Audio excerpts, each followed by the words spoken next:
Bonjour à tous et bienvenue sur la chaîne de Papier et de Rêve. Je suis Ursula et aujourd'hui je vais peindre avec vous les jardins de la Grande Mosquée de Paris.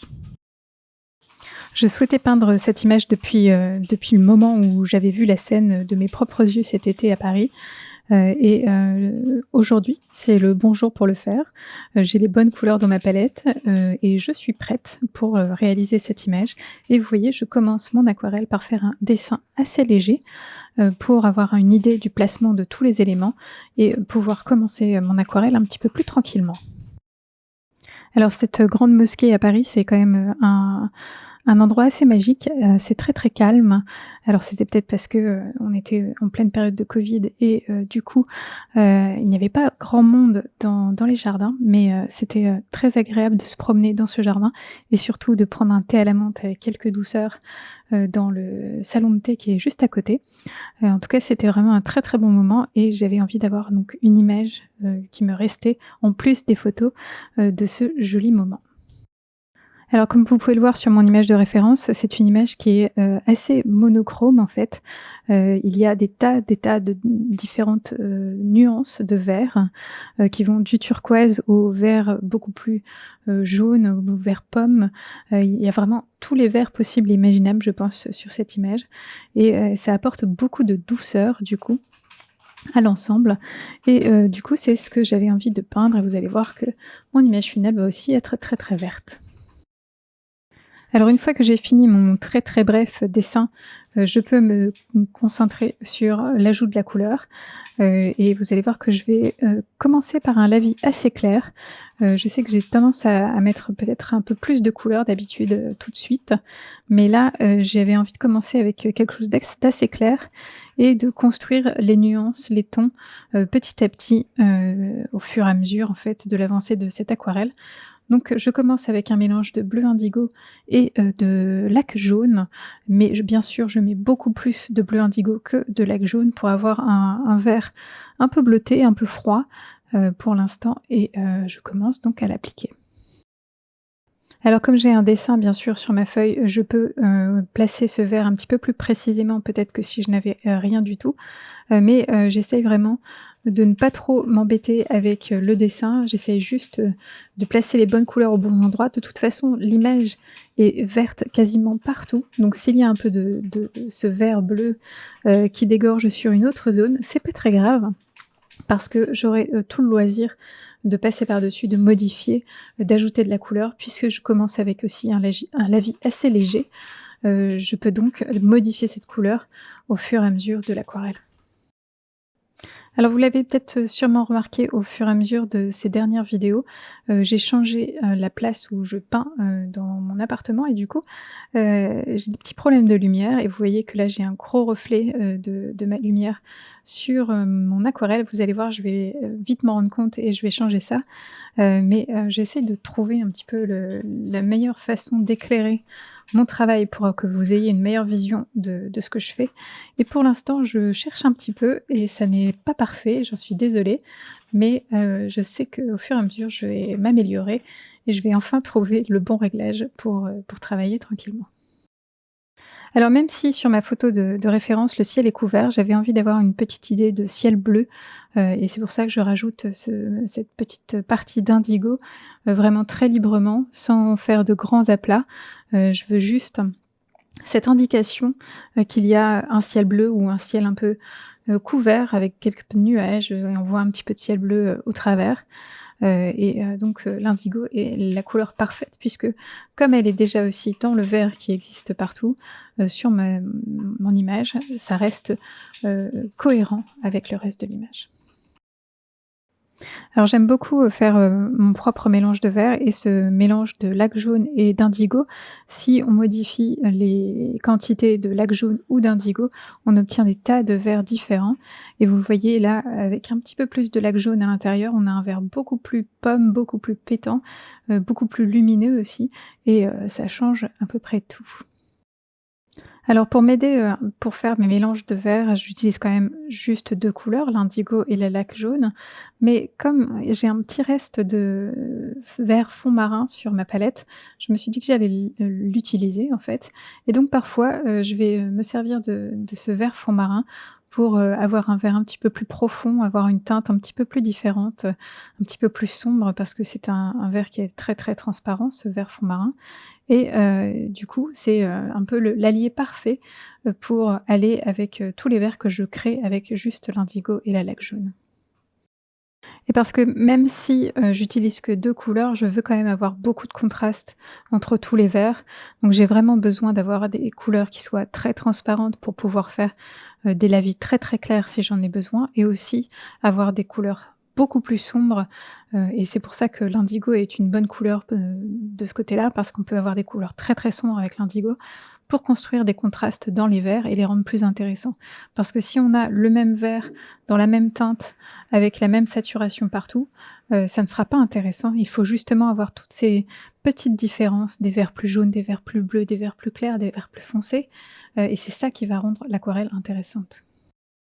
Alors la particularité de ce jardin, c'est que le sol est une sorte de carrelage qui est presque du même ton que, le la nature environnante. C'est un turquoise. Ici, je l'ai peint peut-être un petit peu plus froid pour que, il se détache un peu plus du reste de l'aquarelle, mais c'est vraiment un très joli turquoise. Alors vous pouvez le voir, il y a plein, de marquages sur ce sol, sur mon image de référence et c'est juste parce que, on est en pleine période de covid et que, il y a donc des marquages pour les prières et tout ça. Mais je vais décider de ne pas les réaliser, sur mon aquarelle parce que je trouvais que ça n'apportait pas grand-chose. Mais pour réaliser donc cette couleur un peu bleu turquoise, je vais utiliser l'indigo et le gris océan, pour, trouver un petit peu une teinte, un petit peu turquoise, mais quand même un petit peu plus froide, et c'est une très jolie teinte, je trouve. Vous allez voir que je vais, repasser une couche un peu plus tard pour lui donner un peu plus de dimension, mais pour l'instant, ça fonctionne très bien. Alors comme je n'ai pas travaillé avec forcément beaucoup, beaucoup d'eau sur cette première couche, je peux me permettre de faire déjà, des rajouts de couleurs à certains endroits parce que la zone a déjà séché et je peux donc retravailler par-dessus. Donc c'est ce que je fais, sur les côtés de mon aquarelle. J'ajoute un petit peu de texture, j'essaie de trouver, des couleurs, un petit peu plus sombres à certains endroits, donc toujours avec ce mélange de laque jaune et d'indigo, pour avoir quelque chose d'un petit peu plus intéressant, d'avoir des couleurs plus profondes et commencer à construire les contrastes qui m'intéressent.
Comme vous pouvez le voir, j'en profite pour, commencer à ajouter quelques détails de texture. Alors je ne cherche pas du tout à faire chaque feuille, chaque branche, de toute, cette, profusion de végétation. J'essaie juste d'avoir des zones d'ombre et de lumière pour, faire ressortir la texture. J'essaye d'avoir des coups de pinceau qui vont vous faire penser à du feuillage, mais, je ne vais pas plus loin dans le détail parce qu'on n'en a pas besoin, surtout, sur, cet élément qui est au fond de mon image.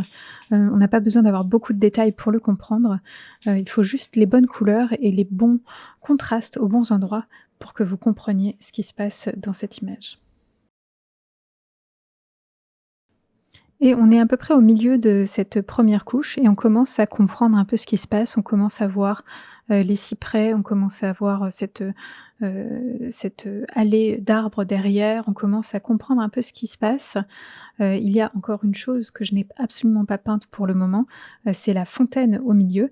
Donc, je vais vraiment bientôt la peindre et ça va être le seul élément d'une couleur qui va trancher totalement avec le reste, de mon aquarelle. Alors je dis souvent que, quand on ajoute une couleur dans une aquarelle, il vaut mieux qu'on la retrouve à d'autres endroits, pour qu'elle ne soit pas toute seule, pour qu'il y ait une unité qui se crée.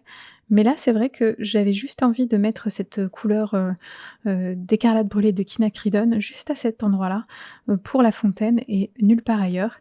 C'est un parti pris, peut-être que ça ne fonctionnera pas pour tout le monde, mais je pense que j'ai fait le bon choix parce qu'on a vraiment un contraste très, très fort puisque cette fontaine est vraiment le seul, heu, élément qui est d'une couleur très chaude comparé à tout le reste qui est, très vert, très bleuté, très froid. Et encore une fois, je n'essaie pas du tout de peindre cette fontaine de manière réaliste, j'essaye juste de lui donner une forme et de laisser suffisamment d'espace pour que vous puissiez deviner, le reste de cette forme. On a presque l'impression qu'elle est éclairée très fortement par le soleil et qu'il y a tout un bout de cette, fontaine qui est totalement blanc. Vous allez voir que je vais modifier ça un petit peu aussi par la suite, mais c'est suffisant en fait pour, que vous ayez, que vous sachiez en fait que c'est une fontaine. Bien sûr, je vais ajouter des ombres un peu plus tard. Pour l'instant, j'ai besoin que cette couleur sèche et pendant ce temps-là, je vais retravailler à nouveau, le sol de, ce jardin. Alors comme je l'ai dit un petit peu avant, ça sèche très, très vite parce que je n'utilise pas forcément beaucoup, beaucoup d'eau, sur, cette première couche et du coup je peux tout de suite ajouter encore des couleurs plus sombres sur le sol et j'ai modifié un tout petit peu, cette couleur pour qu'elle soit moins bleutée, un petit peu plus turquoise et je pense que ça fonctionne mieux. Ça on retrouve quelques tons, dans les arbres de ce sol et pour moi c'est ce qui est le plus important. C'est toujours un mélange d'indigo, de gris océan et peut-être un petit peu du reste des verts que j'avais sur ma palette. Donc c'est vraiment un mélange assez complexe en fait, mais qui fonctionne très bien et qui donne, beaucoup plus, de dimension en fait à cette image et on a un petit peu plus l'impression d'y être.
Alors pour finir ma première couche, j'ai voulu, ajouter encore des couleurs plus sombres, vraiment des contrastes très, très importants à certains endroits, pour avoir une meilleure idée de l'endroit où j'allais. Donc pour ça, je vais utiliser, l'indigo, la laque jaune, le vert fond marin, tout ça ensemble avec, beaucoup de pigments sur mon pinceau et pas forcément beaucoup d'eau, pour avoir des couleurs très, très sombres et donc je peux commencer à travailler un petit peu les contrastes. Je ne cherche pas forcément à, faire tous les contrastes tout de suite, tout d'un coup, mais je veux en avoir certains de placés pour avoir une meilleure idée de là où je vais et aussi pour, me faciliter un petit peu le travail dans la deuxième couche. Parce que si les couleurs que j'appose en ce moment ne sont pas assez sombres, je sais que j'aurai encore le temps, d'ajouter, plus de pigments dans une deuxième couche. Et je ne cherche pas forcément à appliquer ces couleurs sombres avec, beaucoup de fluidité. J'en profite en fait pour faire quelques traces de pinceau pour rappeler un petit peu de la végétation, pour donner aussi une idée de texture sur les cyprès par exemple.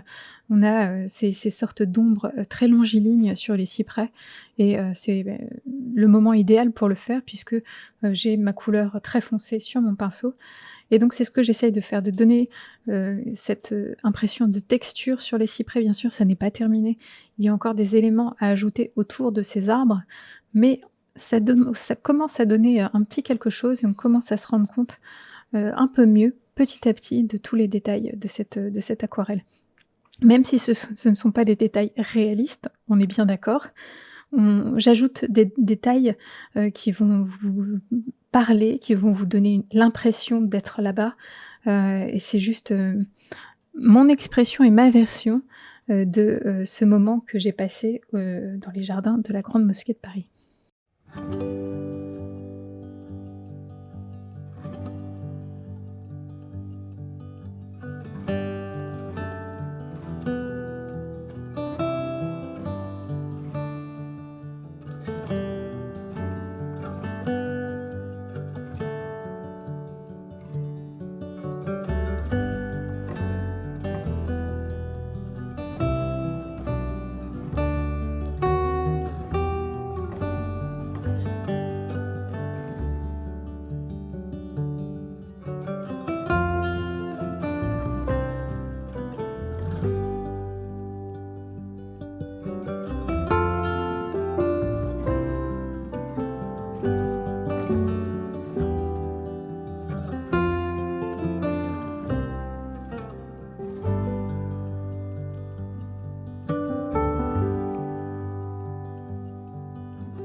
Alors c'est vraiment les derniers petits, coups de pinceau que je réalise pour cette première couche. J'essaye d'indiquer déjà une première ébauche des ombres sur, la fontaine pour lui donner un petit peu plus d'impact et un petit peu plus d'intérêt tout de suite. Vous voyez que j'ai aussi beaucoup travaillé les textures, même si ça paraît très, très flou, même si ça n'est vraiment pas réaliste. Je pense que vous commencez à voir un petit peu tout le relief, de ce qui se passe dans ce jardin. Je ne vais pas peindre toutes les plantes ni toutes les fleurs qu'on peut voir sur mon image de référence. Je veux vraiment garder cette impression, quasiment monochromatique en fait de l'image, parce que c'est, ce qui me parle le plus quand je regarde cette image et j'aime aussi beaucoup ce contraste, que je crée avec tout cet environnement bleu-vert partout et le seul élément de chaleur qui est, la fontaine. Donc une fois que je suis satisfaite de mes derniers petits, ajouts, sur, mon aquarelle, je vais laisser sécher complètement cette première couche et on va bien sûr pouvoir commencer à la seconde et ajouter encore plus de détails à tout ça. Alors pour commencer cette deuxième couche, je voulais ajouter un petit peu plus de détails sur ce fameux sol, des jardins de la Grande Mosquée de Paris, parce que cette fontaine que j'ai réalisée, on a vraiment l'impression qu'elle flotte pour l'instant et ça n'est pas le cas, elle ne flotte pas normalement, et donc j'avais envie de rajouter un petit peu ces détails. Il y a une sorte d'étoile au pied de cette fontaine et donc c'est ce que je vais, peindre, juste maintenant avec une couleur un petit peu plus foncée que la couleur du sol, mais c'est toujours le même mélange indigo et le gris océan, et donc je la peins vraiment très brièvement. Je ne cherche pas à avoir la perfection dans les détails, mais je veux juste lui donner en fait cette impression d'avoir un petit peu un piédestal, et c'est donc ce que cette étoile va apporter, à la fontaine. Alors en plus, comme je l'ai dit au début, le jour où j'ai été voir ces jardins, c'était un jour assez gris, il n'y avait pas forcément de soleil et on ne voyait pas forcément de jolies ombres, sur, les différents éléments de cette image et donc du coup, c'était un petit peu difficile de donner, du contraste et de faire vivre cette scène quand on n'a pas, d'ombre, très marquée. Mais je vais essayer de trouver quelques endroits où on peut ajouter, des couleurs sombres. Je vais essayer d'un peu inventer en fait ces ombres. Elles ne sont pas forcément toutes réalistes, mais au moins, elles mettent en avant, les différents éléments de cette aquarelle et c'est vraiment tout ce qui me suffit pour l'instant. Donc, je rajoute quelques ombres en fait sous les bordures, de ce petit chemin, et ça va donner un petit peu plus de vie en fait à l'ensemble. Alors cette allée en plus est faite de carrelages. Alors bien sûr, je ne vais pas peindre chaque carrelage les uns après les autres parce que je n'en aurai absolument pas la patience, mais je vais indiquer par-ci par-là quelques carrés un petit peu plus foncés, plutôt des losanges en fait vu la trajectoire, de ce carrelage et ça va être juste suffisant pour vous donner une impression qu'il y a une texture, qu'il y a quelque chose, mais sans en faire trop et surtout, en faisant en sorte que ce soit aussi plus facile pour moi.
Donc au fur et à mesure que je promène mon pinceau, sur mon papier, je vais trouver, quelques textures à rajouter dans les bordures, autour du chemin, dans les cyprès, à ajouter quelques couleurs encore plus sombres pour avoir vraiment un petit peu plus de profondeur et de définition, sur les cyprès et sur le reste de la végétation environnante.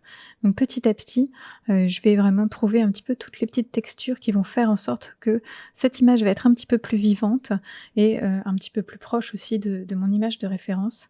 Alors c'est vraiment juste une impression, j'essaye juste d'exprimer un petit peu mon souvenir de la scène et j'ai envie d'avoir quelque chose de vraiment très, très, apaisant, très calme et je pense que en tout cas au niveau des couleurs, c'est très réussi. Mais je vais avoir aussi besoin d'avoir quelques petits détails supplémentaires. Vous avez dû remarquer que je n'ai absolument pas touché, l'ultime arrière-plan de cette image qui donc se trouve derrière la fontaine, derrière l'arche de verdure. Il y a un mur à cet endroit-là avec, quelques corniches, des choses comme ça. Donc je vais essayer de faire un lavis assez léger de gris pour juste donner l'impression qu'il y a quelque chose derrière, sans en faire trop, sans que ce soit, trop, prenant, et que ça ne prenne pas le pas en fait sur le reste de mon aquarelle. Mais je vais juste indiquer qu'il y a un mur à cet endroit-là, qu'il y a, la fin du jardin en fait, mais tout en douceur et tout en légèreté. Et sur le mur vraiment qui est le plus haut, qui frôle les cyprès, il y a aussi une bande de tuiles bleutées, à cet endroit-là et j'avais envie d'avoir ce petit rappel, de turquoise qui rappelle donc le carrelage en dessous, et qui va donc donner aussi un petit peu une autre dimension. On est dans un jardin, il y a une fin à ce jardin, mais ça reste ouvert parce qu'on voit le ciel de toute façon par-dessus, mais on est vraiment dans un endroit, fermé et sécurisé. Et à ce stade, mon image est quasiment terminée. J'ai juste envie de rajouter encore quelques couleurs sombres à certains endroits. J'en avais parlé, lors de la première couche, lorsque j'ai rajouté vraiment les couleurs les plus sombres sur les cyprès, que je me laissais l'opportunité, si je le sentais, d'ajouter encore une couche de couleurs bien sombres, donc avec cet indigo, la laque jaune, le vert fond marin, pour avoir vraiment des couleurs très, très sombres à certains endroits et encore continuer à augmenter les contrastes pour rendre en fait l'image plus vivante. Parce que, une image bien contrastée, ça veut dire aussi, une image plus lumineuse en fait parce que, si on place des couleurs sombres à côté de couleurs plus claires, on va rendre ces couleurs plus claires encore plus lumineuses et donc ça va rajouter tout simplement de la vie dans l'image et donc j'avais besoin d'avoir encore ces petits points de sombre, même s'ils sont, très légers et très éparpillés, c'est un petit peu tous ces petits éléments qui vont rajouter, de la vie à cette scène et c'est encore d'autant plus important que, la scène est quasiment monochromatique. Je vais finir par ajouter encore quelques petites ombres sur cette fontaine, vraiment des couleurs très, très sombres et pour ça j'utilise un mélange d'écarlate brûlée, de quinacridone et d'indigo pour avoir vraiment une couleur ultra sombre et rendre cette fontaine un petit peu plus vivante. Et cette vidéo est à présent terminée, merci de l'avoir regardée jusqu'au bout et j'espère qu'elle vous a plu. N'hésitez pas à aller jeter un coup d'œil sur le blog pour plus d'informations sur cette image et bien sûr dites-moi ce que vous en pensez dans les commentaires. À bientôt.